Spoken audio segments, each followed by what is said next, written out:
So I'm fixing the gloves, right? Oh. And I realized that there was like one point when probably I should have been making dinner, and I was like, oh gosh, this is like some people's phones. Like, I can't not be doing this right now. Like, I am so excited about this new weaving thing that I figured out that I want to just keep doing it. Ross pointed out it wasn't anything like a phone, and that it was a very useful thing, and that dinner could wait because it was this exciting project that I was working on. But it has this draw, like this, when you learn a new skill and it's useful and it's beautiful, there's something in me that's like, why don't we just do that all the time? Let's do that. Yeah. I mean, it used to be not even that long ago that a lot more people had this very skill or skills generally than we do now. And I think like the real beneficiary is like capitalism, kind of, and they can sell you a whole new pair of jeans because you got that little tear in it. Right. And many economic classes would be like, yeah, and it's way cheaper and way easier for me to just do that. Like, to figure out, is this salvageable? How in the world would I go about fixing it? I mean, I don't think people have the time to do that, but they do have some money. They could throw at the situation and just have a nicer looking pair. And I think something that, so I read books on mending, many books on mending. And within that is the question, there is the question, like, is this worth mending? So that's a question if you're looking at anything that needs mending, it's a good question to ask. And when I saw the gloves that volunteer at the Shalom brought to me, in my head I was like, oh gosh, like the amount of hours I knew was going to go into fixing these gloves. My initial reaction was like, that is not worth it. And I don't even know how to do that. But then he asked me the question, which is often in these books. He said, well, are they worth mending? And that they're like they're like wool on the outside with like this extra layer on the. I was like, oh gosh, those are really good quality. Yes, they are worth mending. All the time in my head being like, I have no idea how to mend these. I'm going to have to figure that out. So in the process, I was reading a book to figure out how in the world would you mend these really nice wool gloves.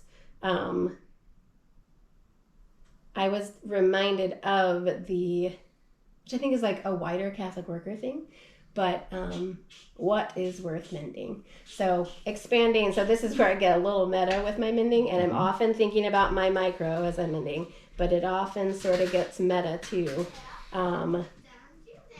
There are articles, there are pieces of clothing, there are bags. Is this item worth mending? I think the answer is often yes, if you've got the skill and the supplies, which I have like ready. But then the wider Catholic worker question of is anything worth mending? Is this appliance that broke that I have no idea how to fix it? Is it worth mending? Is this relationship with my community mate that kind of sucks, and it would just kind of be easier if we didn't really work on mending our relationship, and we just ignored each other because they're going to move out in 2 months anyway, yada yada. Is this relationship worth mending? Is my mental health worth mending?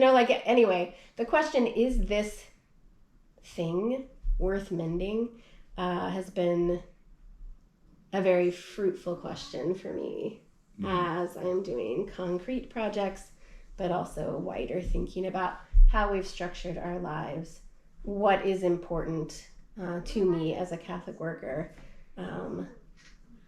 And I think it's really important that we spend time mending. And it would be easier if we could just get new pants or just get a new community member. But are things more beautiful when they are mended? Mm-hmm.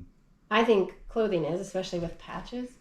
I would say, I can say from experience with guests, particularly like in marriage, that is this relationship worth mending? When you say yes and you dig into it, I think not that there's an end result in the relationship, but then the next part of the journey, I think, is more beautiful, deeper, worthwhile. And retroactively, I would say, yeah, that was worth mending. So I guess I want everyone to ask themselves, is this blank worth mending? Maybe not every time is the answer yes, but often. Simon is like just copying whatever like sounds I make with something. Okay, I think you two should be in bed, but not talking to each other I'm right now. trying. He's just copying what I say. Okay, do you want to lay on mommy's bed for a little bit? Okay. Yeah.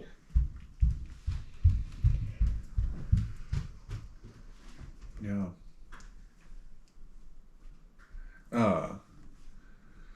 And there are like consequences for the like kind of throwaway culture we have too. Like, I mean, very specifically with like clothes.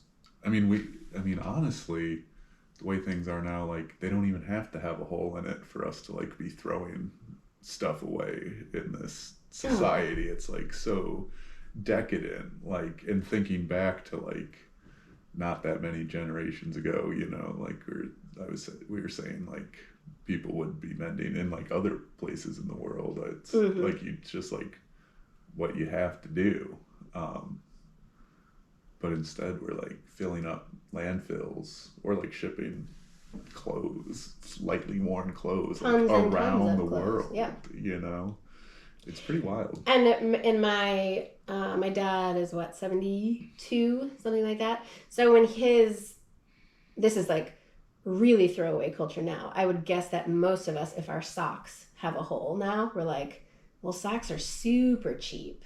But even at my dad's generation, they had to darn their socks.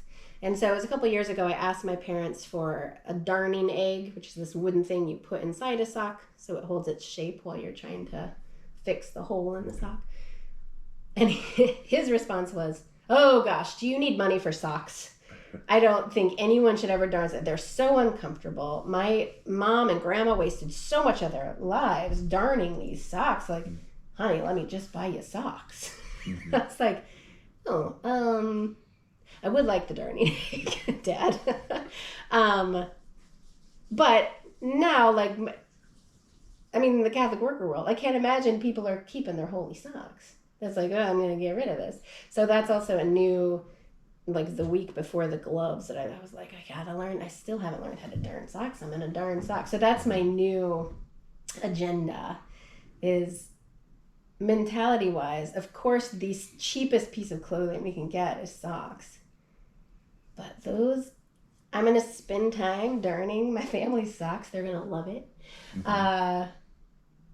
And then I'm going to decide, was it worth it? Right now on this side, are these worth mending? I'm going to say, yeah. I don't really know why yet, but I'm going to do it and see what the value is in darning socks, which had to be done one generation ago, and no one does. I mean, I shouldn't say that, but the vast majority of people are not going to now, because it would be so much simpler to throw it away.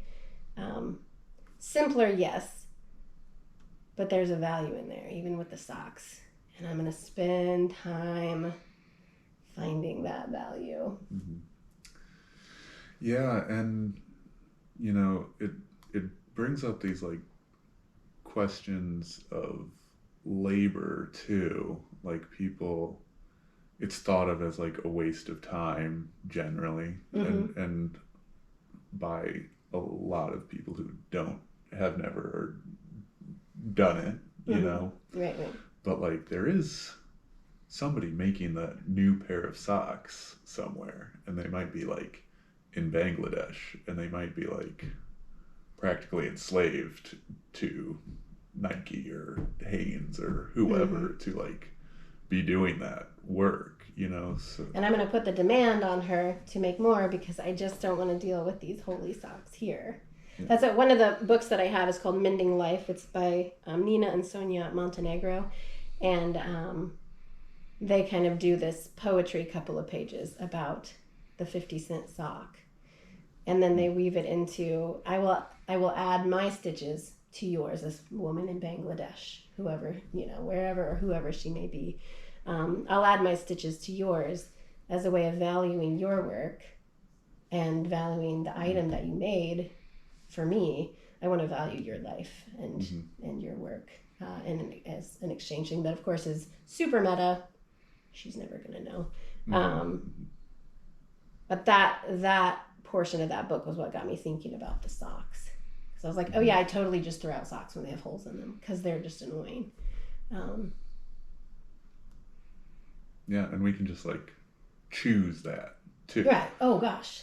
Very easily, and it feels like the easier choice. I mean, it's very possible this woman in Bangladesh has no choice. Like, she will spend her whole life maybe making socks for us and has no choice in that matter. And we're just very casually, and myself included, throwing out those socks or whatever it is. Yeah. You know? These are things we aren't ever supposed to think about either. It's not great for business, again, to think about that kind of stuff. And I think not thinking about things, which maybe I think is kind of a big part of our culture right now, of our continual like leisure and watching the phone and everything, is the point is to like not think about things. But if you are mending, there's a lot of time to think about things, because like you said, like it would be a waste of time. Like my dad was saying, it's a waste of time. I would counter, it's a way to get time, because all you can do, I mean, you have this project you're working on, as any handicraft that you're doing with your hands. So your brain is doing